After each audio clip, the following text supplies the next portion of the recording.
Mana shu bir xato sizni baxtsizlikka olib keladi.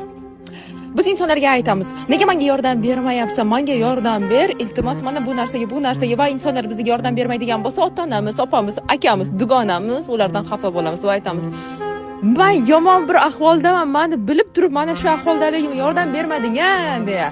Va sizga aytamanki, mana shu xato bizni baxtsizlikka olib keladi. Nima uchun biz insonlardan yordam kutamiz? Nima uchun bandasidan yordam kutamiz?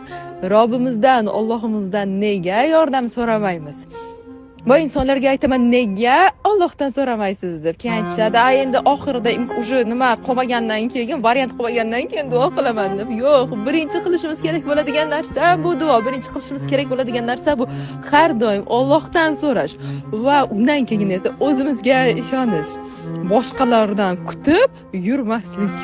Va mana shu narsa sizni baxtsiz qiladi. Robbidan so'rang, bandasidan emas. Shundagina siz xalovatga, sokinlikka, baxtga yetib kelasiz.